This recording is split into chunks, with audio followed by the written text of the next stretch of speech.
আদাব, নমস্কার। এনবিটিভির পক্ষ থেকে সকলকে আন্তরিক অভিনন্দন, প্রীতি এবং শুভেচ্ছা জানাচ্ছি। আজকের বিষয় আরএসএস বা বিজেপির বাড়বাড়ন্তর ক্ষেত্রে ভারতের তথাকথিত ধর্মনিরপেক্ষ দলগুলি কতখানি দায়ী। যে বিষয়টির উপরে আজকে বলবো, এই বিষয়টি অনেক বড় এবং বৃহত্তম এবং সুগভীর।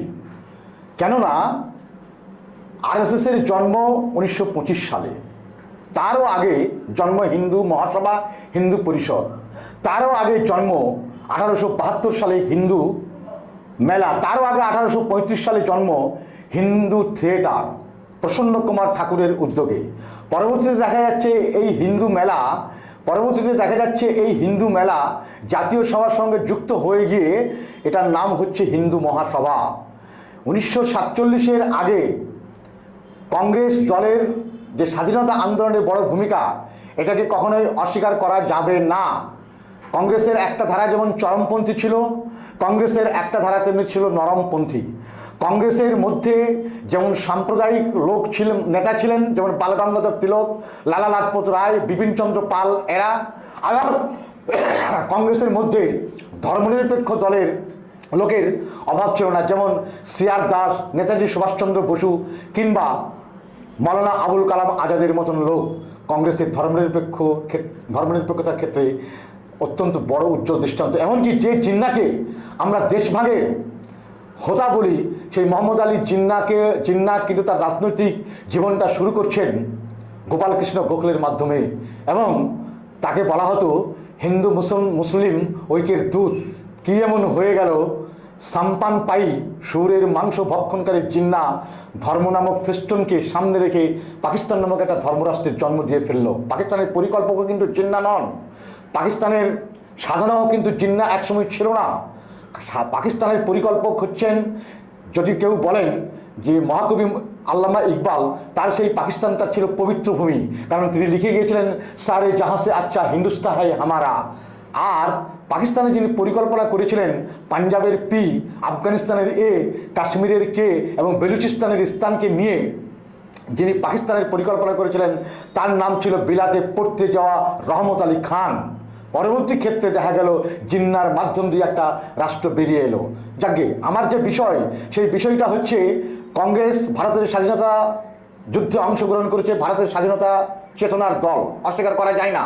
কিন্তু কংগ্রেসের এমন কিছু নেতা ছিল যারা শিবাজি উৎসব করত, গণপতি উৎসব করত, এবং এই গণপতি উৎসব করতে গিয়ে তারা হিন্দু মহাসভা, হিন্দু পরিষদ এবং পরবর্তীতে তারা আরএসএসের সঙ্গে মিশতেন। আমাদের যিনি জাতির জনক মহাত্মা গান্ধী, তিনিও কিন্তু আরএসএসের বৈঠকে গিয়েছিলেন। অথচ দুর্ভাগ্যের বিষয়, ইতিহাস তৈরি করে সেই মহাত্মা গান্ধীকে কিন্তু হত্যা করেছেন নাথুরাম গডস, যিনি ছিলেন আরএসএসের নেতা এবং একজন বিখ্যাত সাংবাদিক। ভারতবর্ষের ধর্মনিরপেক্ষ দলগুলির যদি ভূমিকাটা ভালো হতো, তাহলে কিন্তু আরএসএস তার মিশনকে আজকে ভীষণে পরিণত করতে পারতো না। বিজেপির আজকের এই বাড়বাড়ন্ত হতো না। আমরা দেশভাগের আগে যদি একটু ফিরে যাই, তাহলে দেখা যাবে তাবড় কংগ্রেস হিন্দু নেতাদের একটা অংশের সঙ্গে আরএসএসের, বিজেপির, তার আগে ছিল জনসংঘ, হিন্দু মহাসভা এবং হিন্দু পরিষদের সঙ্গে একটা ভালো এবং নিবিড় সম্পর্ক ছিল। তাহলে মহারাষ্ট্রে গণপতি উৎসব, শিবাজী উৎসব পালন করতেন বাল গঙ্গাধর তিলক। দ্বিতীয় নম্বর জিনিস হচ্ছে, 1927 সালে জিন্না কিন্তু চট করে মুসলিম লীগে জয়েন করেনি। জিন্নার মুসলিম লীগের যোগদান অনেক পরে, মুসলিম লীগ তৈরি হওয়ার অনেক পরে। তখন তাকে বলা হতো বোধ হিন্দু মুসলিমের অগ্রদূত, মিলনের অগ্রদূত। সেই 1927 সালে, 1913 সালে তিনি যোগ দিলেন, কিন্তু তিনি কংগ্রেসের সদস্য ছিলেন। অথচ দেখা যাচ্ছে 1927 সালে কংগ্রেসের অধিবেশনে মতিলাল নেহেরু এবং গান্ধীজিকে তিনি যে 14 দফার দাবি দিয়েছিলেন, সেই 14 দফার দাবির মান্যতা যদি আজকে আমরা পেতাম, তাহলে কিন্তু অবশ্যই আমাদের দেশটা কি ভাগ হতো। এটাও কিন্তু একটা ইতিহাস, এটাও কিন্তু একটা যুক্তি। আর কি দেখতে পাচ্ছি আমরা, কংগ্রেসের অনড় মনোভাব, হিন্দুত্ববাদী মনোভাব পরবর্তীকালে মুসলিমদেরকে অবিশ্বাসী করে তুলেছিল।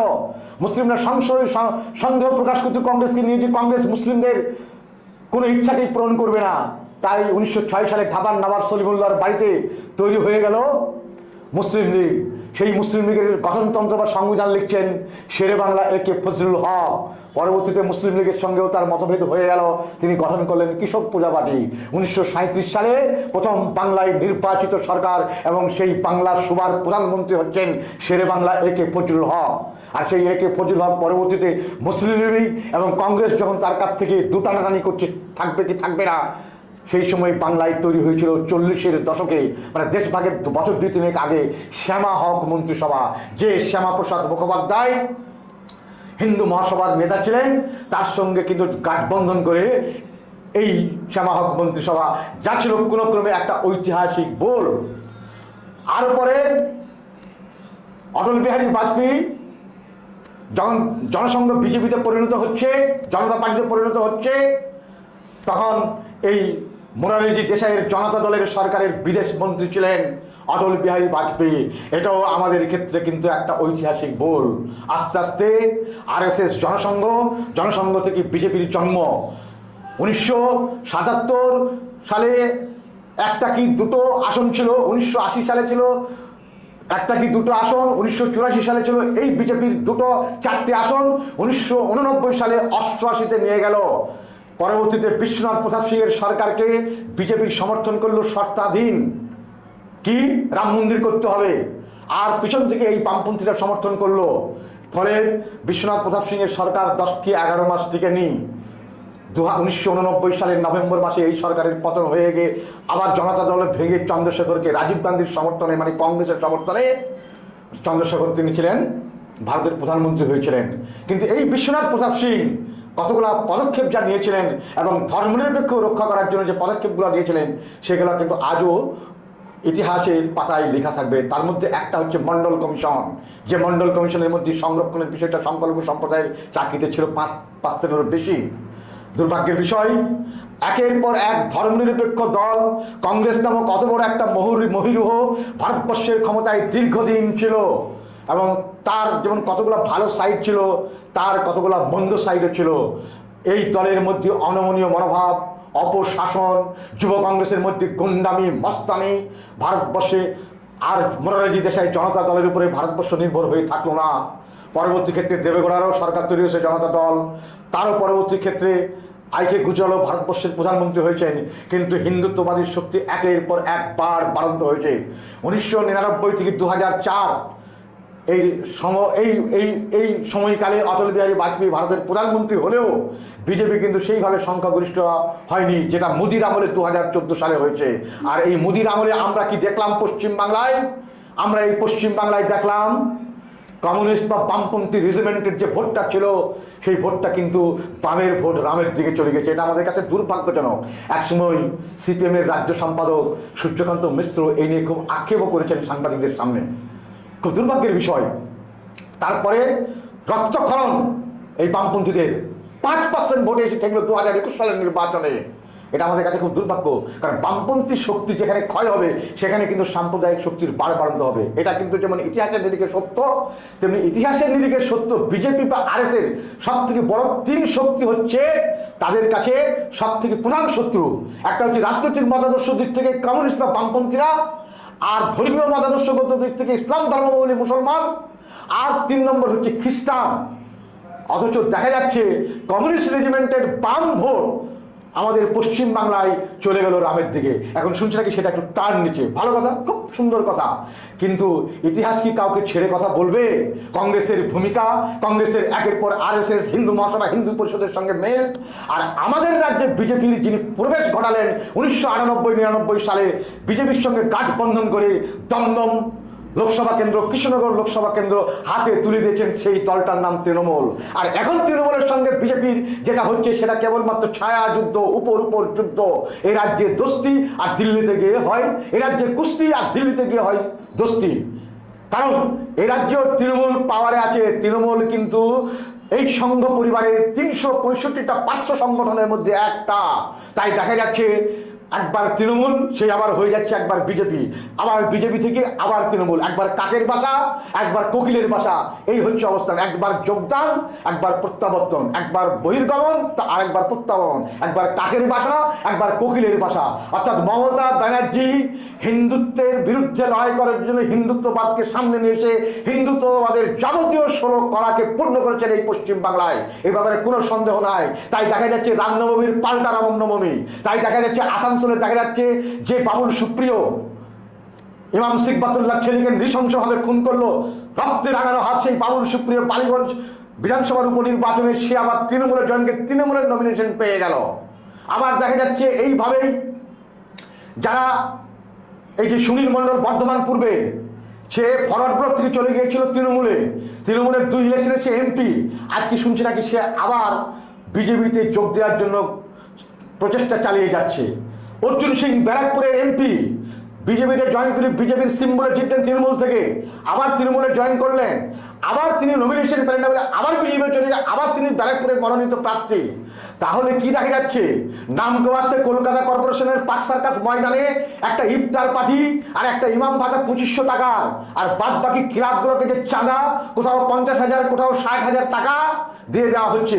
এই তৃণমূল সরকারের আমলে বোলপুর থানার জয়দেবে যে মসজিদটা এককালে উদ্বোধন করেছিলেন তখনকার সেকুলার মুখ্যমন্ত্রী 72 থেকে 77-এর পিরিয়ডে সিদ্ধার্থ শঙ্কর রায়, আজকে বোলপুরের এমএলএ তথা মন্ত্রী চন্দ্রনাথ মল্লিক সেই মসজিদে সেহেরির সময় গিয়ে মাইক নামিয়ে নিয়ে এসছে। আজকে আমরা দেখলাম শিবপুরের দাঙ্গার ব্লু প্রিন্ট কোথা থেকে তৈরি হলো, আজকে সেখানকার মানুষ বলছে টোটাল ব্লু প্রিন্টটা নবান্ন থেকে। অর্থাৎ মুসলিমটাকে ভয়ে রেখে দাও, তারা আমাকে ছাড়া যেন কাউকে ভোট না দেয়।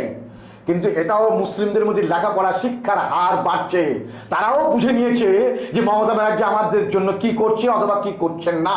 মমতা ব্যানার্জি যদি বিজেপি হয় ডাইরেক্ট শত্রু, সিপিএমের ক্ষেত্রে হচ্ছে সূক্ষ্ম সাম্প্রদায়িকতা, কংগ্রেসের ক্ষেত্রে নরম সাম্প্রদায়িকতা, আর নৌটঙ্কির খেলা খেলছেন মমতা ব্যানার্জি।